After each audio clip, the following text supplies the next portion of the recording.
आप सभी का स्वागत है। नमस्कार। आज जो हम विचार करेंगे कि कुछ लोग होते हैं वो जीवन में बहुत दुखी रहते हैं, परेशान रहते हैं। थोड़ी सी मुश्किल आती है तो वो लोग बोलते हैं हमारे जीवन में बहुत दुख हैं, हम लोग बहुत परेशान हैं। और आपने देखा भी होगा कि कुछ लोग ऐसे भी होते हैं, जीवन में उनके भी कष्ट आते हैं, परेशानियां आती हैं, लेकिन इसके बावजूद भी वो लोग शांत रहते हैं। ऐसा क्यों होता है, उसी के बारे में हम लोग आज विचार करेंगे। मैं आपको ऐसा समझाता हूँ कि मान लो हम लोग एक सफ़र पे जा रहे हैं और हमारे पास गाड़ी है, और जिस रास्ते से हम जाएंगे वहाँ पर रास्ता उतना अच्छा नहीं है। तो इसलिए हमने क्या किया, गाड़ी भी ली और उसके साथ में एक्स्ट्रा डीजल भी भरवा लिया, और उसके बीच में जो छोटी मोटी प्रॉब्लम्स आ सकती हैं उसके लिए रिपेयर का सामान भी ले लिया, और अपने साथ भी खाना लिया सामान, क्योंकि रास्ता ऐसा है कि पता नहीं दोबारा खाना कब मिले। तो हमने पूरी तैयारी कर ली। अभी पूरी तैयारी करके जब हम उस रास्ते पे जाते हैं और दूसरी तरफ एक लोग वो हैं जो ऐसे रास्ते पे जा रहे हैं जहाँ पर क्या हो सकता है उनको पता नहीं, और वो घर से निकल पड़े, कोई तैयारी नहीं की। अब देखो, जिन लोगों ने घर से तैयारी की है उनको पता है कि रास्ते में टायर पंचर हो सकता है, इसके लिए एक्स्ट्रा टायर लिया है, जैक भी लेके गए हैं। गाड़ी का जो व्हील है उसको खोलने के लिए स्पैनर भी उनके पास है। तो कहने का मतलब वो लोग पूरे रेडी होके जा रहे हैं, और दूसरे लोग ऐसे हैं जिन्होंने तैयारी नहीं की। अब मान लो रास्ते में गाड़ी पंचर हो जाए तो क्या होगा कि जिन लोगों के पास सामान है वो तो क्या करेंगे, डिग्गी खोलेंगे, जैक निकालेंगे, नया टायर डाल देंगे और चल पड़ेंगे। रास्ते में मान लो डीजल ख़त्म हो गया, अंदर से डीजल निकालेंगे, गाड़ी में डालेंगे और चल पड़ेंगे। और दूसरी तरफ भी लोग हैं, वो लोग तो ऐसी समस्या के लिए कुछ तैयारी नहीं की है, ऐसे आ गए हैं, और रास्ता बहुत ख़राब है और गाड़ी उनकी पंचर हो गई है। तो क्या करेंगे, माथा ही पीटेंगे, बोलेंगे ये गाड़ी सही नहीं है, ये रास्ता भी सही नहीं है, ये भगवान ने पता नहीं क्या कर दिया, इधर हम लोग को फंसा दिया है। ऐसे ही बहुत से इंसानों का जीवन होता है। देखिए, एक चीज़ आप समझो, आपका जन्म हो गया तो काम शुरू हो गया। इस जगह पे आपके पास ऑप्शन नहीं है, आप भाग नहीं सकते हो। क्या करोगे, आप कहाँ भागोगे? कहीं भाग कर जाने के लिए जगह है? इंडिया छोड़ दो, बाहर चले जाओ, वहाँ भी चीज़ आपके साथ में जाएगी। आप कनाडा में चले जाओ, इंग्लैंड में चले जाओ, जगह बदलने से आपकी जो स्थिति है वो बदल नहीं सकती। ऐसे ही है, जो लोग रेडी नहीं होते ना, तो लोग माथा पकड़ के बैठ जाते हैं। देखो, हम लोग कोई स्पेशल चाइल्ड तो है नहीं, भगवान के कुछ खास बच्चे पैदा हुए हैं कि हमारे ऊपर कभी कष्ट नहीं आएगा, हमें कोई शारीरिक कष्ट नहीं आएगा, हमें कोई फैमिली में प्रॉब्लम नहीं होगी, सभी लोग ईमानदार रहेंगे, वफादार रहेंगे, हमारी सेवा करेंगे। सो ऐसी बातें बोल के हम लोग केवल अपने आप को दुखी ही करेंगे। आप देखो इतिहास को, इस संसार में जो भी आया है, प्रकृति ने अपना अनुशासन, अपना कानून नहीं बदला है, वो वैसे ही लेके चलती है। सामने वाला इंसान चाहे राजा हो, चाहे एक बहुत गरीब इंसान हो, सो दोनों के लिए प्रकृति का जो नियम है वो बराबर ही रहेगा। अभी देखिए कि आपके घर में कोई मुसीबत आ गई, कोई फिजिकली शारीरिक तौर पे कष्ट आ गया, आप सर को पकड़ के बैठ जाओ, क्या होगा? कुछ मसले का हल होगा? नहीं होगा। अभी जो चीज़ आ चुकी है उसको देखना पड़ेगा, उसका हल भी ढूंढना पड़ेगा, क्योंकि उसका हल कोई और करने के लिए नहीं आएगा, क्योंकि प्रॉब्लम हमारी है और उसका जो हल भी हम ही करेंगे तो अच्छा है। यही जीवन है। आप देखो, जब रास्ता खराब होता है, अच्छा ड्राइवर भी वहाँ पे ड्राइव कर लेता है, क्योंकि उस ड्राइवर ने उस कला को सीखा हुआ है कि हर प्रकार के रास्ते पे वो गाड़ी चला सकता है। ऐसा ही जीवन है। जीवन में जो लोग अपने आप को रेडी करके नहीं रखते, तैयार करके नहीं रखते, वो फिर ऐसा जीवन सोचते हैं जहाँ पे कोई कष्ट नहीं आएगा। पर लेकिन ऐसा कोई जीवन नहीं है जहाँ पे कोई कष्ट ना हो। शारीरिक कष्ट भी आएगा, मानसिक कष्ट भी आएगा, और घर में जो जहाँ पे रहते हैं वो फैमिली में भी थोड़ी बहुत ही प्रॉब्लम आएगी। जीवन ऐसा ही है।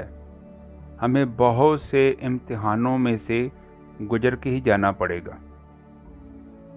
ऐसा नहीं है कि कोई बंदा बहुत पढ़ा लिखा है, वो कॉलेज में पढ़ा है, डिग्री है, पीएचडी है, तो वो बहुत इंटेलिजेंट है। वो इंटेलिजेंट है, लेकिन जो संसार के बीच में प्रॉब्लम्स हैं, जो अपने मानसिक कष्ट होते हैं, उनके लिए वो तैयार नहीं है। जब उसके जीवन में कष्ट आएगा ना, तो वो भी परेशान होगा। जब आप ध्यान करते हो ना, आपके ध्यान के अंदर क्या होता है कि आपके अंतःकरण में जो आत्मा है, उसके साथ में आपका संबंध जो है बहुत बढ़ जाता है। आप एक दूसरे के बहुत करीब आ जाते हो। जब भी आप निर्विचार होते हो तो आपका ध्यान आपकी आत्मा में चला जाता है, और जितना हम आत्मा के संपर्क में रहते हैं, उसमें क्या होता है कि हमारे अंतःकरण में जो अशुद्धि हो गई है, जो गड़बड़ हो गई है, वो ठीक हो जाएगी आहिस्ता आहिस्ता। देखिए, कोई भी चीज़ जब ज़्यादा खराब होती है तो उसको एकदम हम सही नहीं कर सकते। इसी प्रकार से हमारा जो अंतःकरण है, उसके अंदर अगर कुछ गड़बड़ हुई है तो उसको सही करने में टाइम लगेगा, क्योंकि हम लोग काफ़ी टाइम से एक गलत मार्ग की तरफ जा रहे हैं। तो उस मार्ग से वापस आने के लिए भी थोड़ा टाइम लगेगा। जैसे आप कहीं जा रहे हो तो आपको रास्ते का पता नहीं था, तो आपने गलत रास्ते पे गाड़ी चलाई, और काफ़ी समय के बाद आपको मालूम पड़ा कि ये तो गलत रास्ता है। तो फिर जितना टाइम आपको जाने में लगा, उतना ही टाइम आपको वापस आने में लगेगा। ऐसा ही है नियम। ऐसे ही प्रकृति में नियम है कि जब हम एक गलत दिशा में जीवन को लेके जाते हैं, तो उसको वापस लाने के लिए भी टाइम लगता है। कहने का मतलब ये है कि इस संसार में, आध्यात्मिक जीवन में कोई शॉर्टकट नहीं है। प्रॉपर आपको सहज मार्ग से ही इस रास्ते पे जाना होगा। गुरबानी में ना एक तुक आती है, उसमें लिखा हुआ है कि सर्व जगत का राजा दुखिया, हर का नाम जपत हो सुखिया। कि जो संसार का जो राजा भी है वो दुखी रहेगा, वो सुखी नहीं हो सकता। कब सुखी होगा? जब वो हर का नाम आराधेगा, उसका ध्यान करेगा। कहने का मतलब कि ऐसा नहीं है कि किसी के पास बहुत सा पैसा है तो वो सुखी इंसान है। वो सुखी नहीं हो सकता, क्योंकि पैसा एक अलग चीज़ है, सुख एक अलग चीज़ है। आपके पास पैसा नहीं भी है या पैसा है तो भी आप सुखी हो सकते हो। आप देखो, जो अमीर लोग हैं उनके पास कितना सुख है, कितने अच्छे खूबसूरत घर हैं, सोने के लिए कितने अच्छे बेड होते हैं, हर कमरे में एसी लगा हुआ है, गाड़ियों में एसी हैं।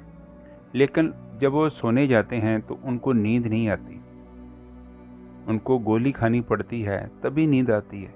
इसका कारण तो ये होना चाहिए ना कि उसके पास इतना सुख है तो उसको बहुत अच्छी नींद आनी चाहिए, पर लेकिन ऐसा नहीं है। प्रकृति इस चीज़ में कुछ भेद नहीं करती है कि आपके पास ज़्यादा सुख है, अमीर आदमी सारे हैं तो सभी सुखी हो जाएं।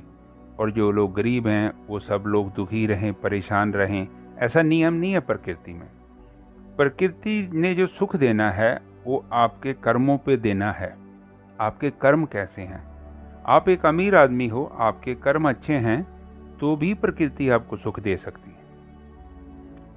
आपके कर्म अच्छे हैं, इसके बावजूद भी प्रकृति आपको एक सुखी जीवन दे सकती है।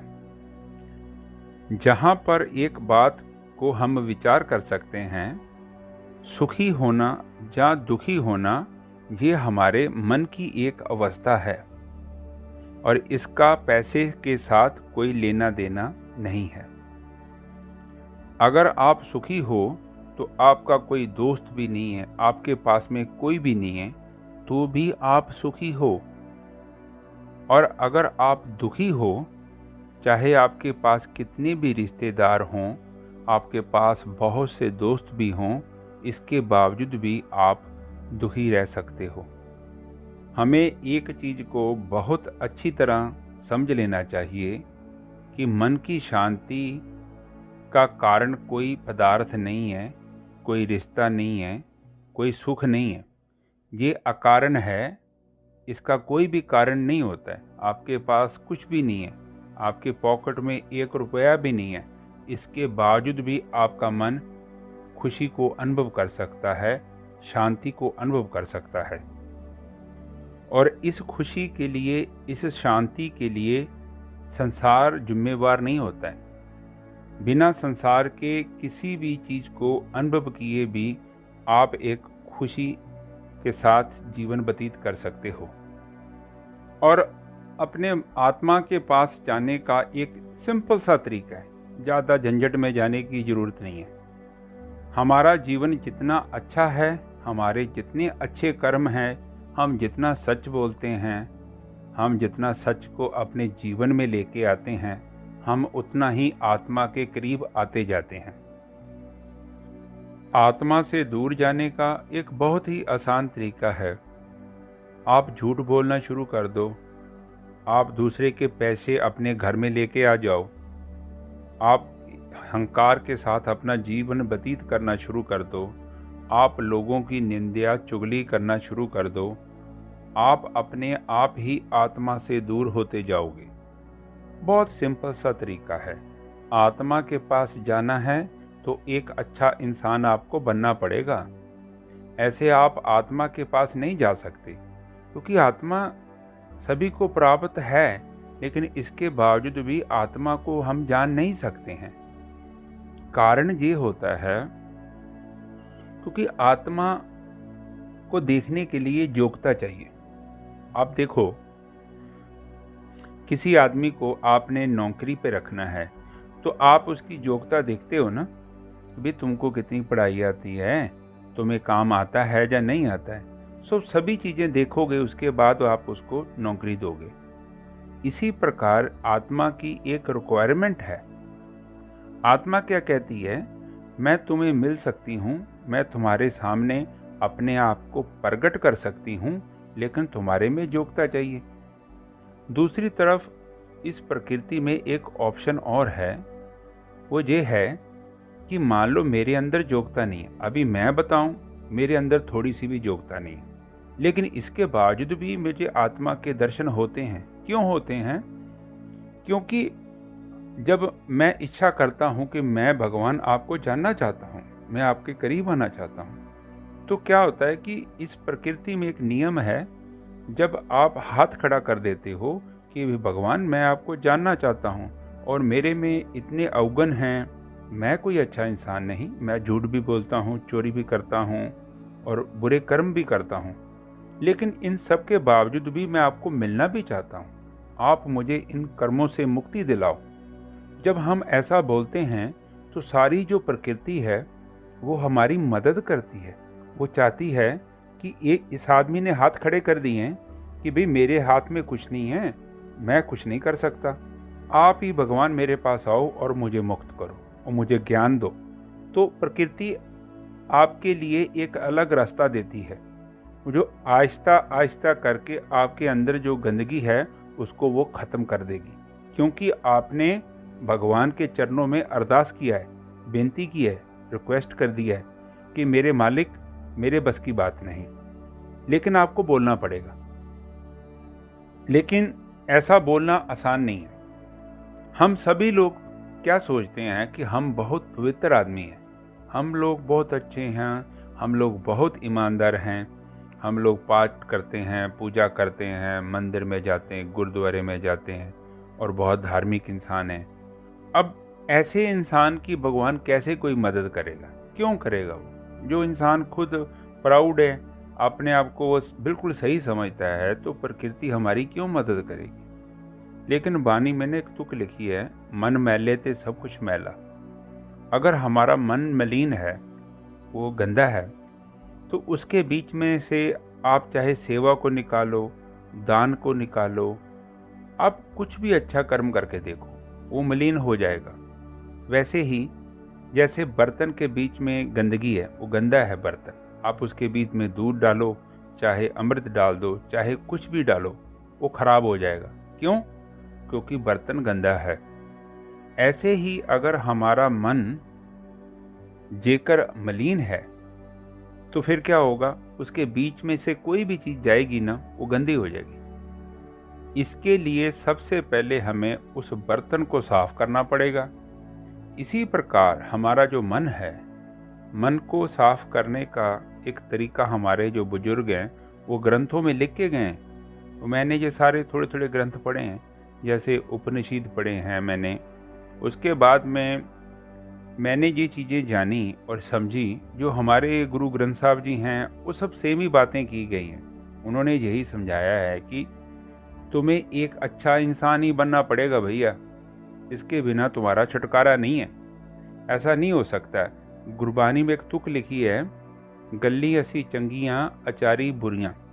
कहने का मतलब वो लिखते हैं कि बातें करने के लिए चरणजीत बड़ी बड़ी बातें करता है, बहुत अच्छा इंसान बन जाता है, भी मैं बहुत अच्छा इंसान हूँ और नेक इंसान हूँ, ऐसे बोलता है। लेकिन जब कर्म करने की बारी आती है तो उधर वो कोई धर्म की बात नहीं है, उधर कुछ भी मिलता है उठा लेता है। इसके अंदर लालच भी है, काम भी है, क्रोध भी है, लोभ भी है, मोह भी है, अहंकार भी है, राग भी है, द्वेष भी है। कहने का मतलब बातों में तो मैं बहुत अच्छा इंसान हूँ, लेकिन जब कर्म करने का टाइम आता है तो मेरा जो जीवन है बहुत लो क्वालिटी में जाता है। सच मान लो 1% भी नहीं है, ईमानदारी भी मेरे में 1% भी नहीं है, वफादारी भी मेरे में 1% नहीं है, और पब्लिक के सामने मैं क्लेम करता हूँ कि मैं बहुत अच्छा इंसान हूँ। क्या ऐसा इंसान भगवान को अच्छा लगेगा? आप क्या सोचते हो? मैं ऐसा करता हूँ, मंदिर में जाता हूँ, गुरुद्वारे में जाता हूँ, उधर जाके भगवान की पूजा करता हूँ, और मेरा जो जीवन तो एकदम नीचे का है। क्या मैं ऐसे भगवान को बेवकूफ़ बना सकता हूँ? वो छोटा सा बच्चा है क्या? उसको ऐसे करूँगा, उधर से रिश्वत लेता हूँ और मंदिर में गुरुद्वारे में जाकर उसी पैसे से लंगर लगा देता हूँ या पत्थर लगा देता हूँ। क्या भगवान ऐसा धन स्वीकार करेगा? आप ऐसा सोचते हो? नहीं करेगा। आप करोगे? बोलो। मैं आपके घर में से चोरी करके आपको ही पैसे दे दूं, कि आप स्वीकार करोगे? कैसे करोगे? इसी प्रकार भगवान भी हमारे किसी भी ऐसे फालतू के दान को कभी स्वीकार नहीं करता है। आप मेहनत करो और उसमें से थोड़े से पैसे भी चढ़ाओगे ना, तो वो भी स्वीकार हैं। लेकिन दान भी ग्रंथों में लिखा हुआ है, ऐसे नहीं करना है। दान हमने वहाँ पे करना होता है जहाँ पे ज़रूरत होती है, और जहाँ पे ज़रूरत नहीं है और हम दान कर रहे हैं तो उस दान को ग्रंथों में अच्छा दान नहीं माना गया है। इन चीज़ों पे हमें ध्यान देना पड़ेगा, क्योंकि हम दान देते हैं और आगे वाला दान का क्या कर रहा है, कहीं गलत जगह पे इस्तेमाल करेगा, उल्टा हमें पाप भी लग सकता है। सो ये चीज़ें ग्रंथों में लिखी हुई हैं। सो इन चीज़ों पे हमने विचार करनी है, डिस्कस करनी है। देखो, अगर आप भगवान को सीधा मिलने जाओगे तो हमें भगवान नहीं मिलेगा। हमें सबसे पहले जो शुरुआत करनी है वो प्रैक्टिकल लाइफ से करनी है। भगवान को हमारी पूजा नहीं चाहिए, भगवान को हमारा पाठ भी नहीं चाहिए। क्या करेगा पाठ का? हम क्या सोचते हैं, उधर मंदिर में जाकर एक नारियल दे दिया, प्रसाद चढ़ा दिया, तो सच्ची भगवान खुश होते हैं? आपके घर में भी आप अगर अपनी ड्यूटी कर रहे हो ना, आप एक अच्छा एक जीवन व्यतीत कर रहे हो, तो भगवान को वही चाहिए। एक छोटा सा क्लर्क है, एक मैनेजर है, एक हेल्पर है, एक पत्नी है, एक पति है, एक बच्चा है। अगर हम अपना जीवन सही तरीके से व्यतीत करते हैं, यही भगवान की पूजा है। आप किसी भी ग्रंथ में पढ़ के देखो, ग्रंथों में क्या लिखा है? अच्छा जीवन ही आपको व्यतीत करना पड़ेगा। आप ऐसे नहीं कर सकते हो कि इधर एक अलग जीवन व्यतीत करो और 10 मिनट आधा घंटा मंदिर में या गुरुद्वारे में जाकर आप अच्छा जीवन व्यतीत करो। आप बहुत धार्मिक नजर आओ, उधर किसी के जूता पॉलिश कर रहे हो, और इधर आ गए क्लिनिक में, हॉस्पिटल में, तो आप देखते हो आदमी को कुछ मालूम नहीं है तो उससे ज़्यादा पैसा ले लिया, जिसको मालूम है उससे कम पैसा ले लिया। सो ऐसा आप नहीं कर सकते हो। आप जितना ज़्यादा गलत तरीके से जीवन व्यतीत करोगे ना, उल्टा हम इस संसार में और उलझ जाएंगे। हम मुक्त नहीं हो सकते। मुक्त होने का मतलब है चीज़ों को अलग अलग रूप में देख लेना, सच को सच के रूप में देख लेना और झूठ को झूठ के रूप में देख लेना। फिर जो सच है उस मार्ग पर चलना, यही सच है। इसके अलावा और कोई सच नहीं है। असल में जो ग्रंथों में उपदेश किया हुआ है ना, वो हम क्या करते हैं, हम उसको पढ़ लेते हैं, फिर लोगों को करना शुरू कर देते हैं। वो उपदेश लोगों के लिए नहीं है, वो हमारे लिए। उसको हमने सुनना है। और संसार में एक ही आदमी बदलेगा, वो मैं हूँ। मैं ही बदल सकता हूँ।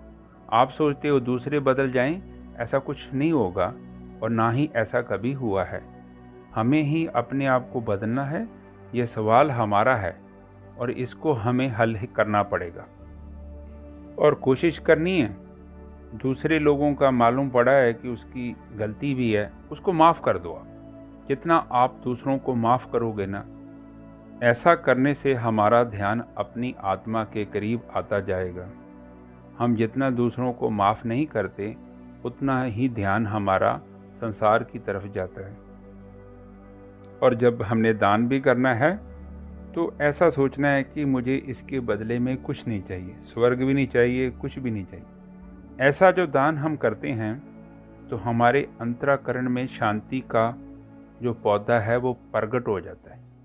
अगर हम इच्छा कर लेते हैं, ये मैंने दान दिया, कि रिश्तेदार है, मेरा फ्रेंड है, मैंने इसकी हेल्प की है, तो इसके बदले में मुझे कुछ वापस चाहिए, तो ऐसा दान करने से हमें कभी भी खुशी प्राप्त नहीं हो सकती। जब भी आप दान करते हो तो उसको करके भूल जाना है, टेंशन नहीं लेना है।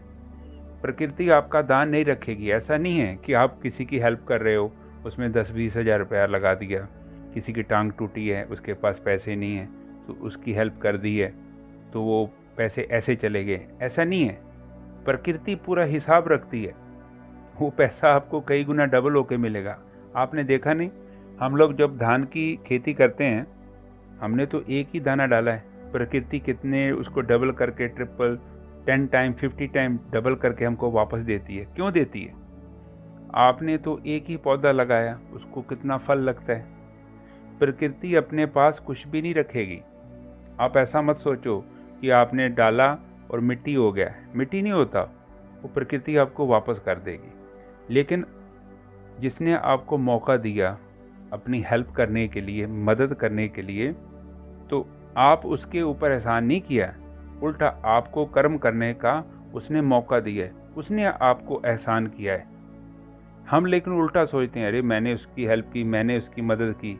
मैंने कुछ मदद नहीं की। अगर अवसर नहीं मिलता तो हम कैसे किसी की हेल्प करते थे। लेकिन अगर हेल्प किया है तो इसका मतलब है प्रकृति ने हमें मौका दिया। आप सुबह जब उठते हो तो आपको मौका मिलता है सारा दिन आपने कैसे व्यतीत करना है। आप जब ध्यान दोगे तो आपको मालूम पड़ जाएगा। रात को सोने से पहले 2 मिनट, 1 मिनट देखना है, आपको मालूम पड़ जाएगा कि आपका दिन कैसा था, अच्छा था या बुरा था, धर्म के अनुसार था कि धर्म के विपरीत था। ये आपको ही देखना पड़ेगा। जब हम अपना जीवन सही रास्ते पे चलाते हैं तो ऑटोमेटिकली ही हम आत्मा के करीब आते हैं और हमारा मन जो शांत होता है। आप गलत जीवन व्यतीत कर कर कभी भी भगवान को नहीं देख सकते। आप ब्रह्म के साथ में एकमिक नहीं हो सकते। आपको अपने मन को निर्मल करना ही पड़ेगा और कोई रास्ता नहीं है। मन को निर्मल करने का एक ही तरीका है, वो है ध्यान। सो आज जितनी भी विचार मैंने आपके साथ की हैं, आपने बहुत ध्यान से सुना, मुझे अच्छा लगा। और अगर आपका कोई सवाल होता है, कोई चीज़ आपको परेशान करती है, तो आप ग्रुप में रिकॉर्डिंग के रूप में डाल सकते हो। मैं कोशिश करूँगा उसका छोटा मोटा जवाब देने के लिए। और जो ध्यान के लिए मैं ऑडियो डाला है, आपने उसको प्ले करके हर दिन ध्यान करना है। आप 2-4 महीने ध्यान करके देखोगे तो सभी चीज़ें एकदम साफ हो जाएंगी। आपका जीवन जो है ऐसा नहीं है ऊपर ऊपर से बदलेगा, एकदम अंदर से गहराई से आप एक डिफरेंट इंसान के रूप में बाहर आओगे। क्योंकि जब आप आत्मा से दूर हो जाते हो तो फिर क्या होता है कि बहुत हल्का जीवन हो जाता है। वो जीवन इतना दमदार नहीं है, उसमें आपको खुशी प्राप्त नहीं होगी, ना ही आपको आनंद की प्राप्ति होगी। जितना हमारा ध्यान हमारी आत्मा के करीब आएगा, हम उतने शांत और उतने ही सुखी हो जाएंगे। आज की विचार जहाँ ही समाप्त करता हूँ। नमस्कार।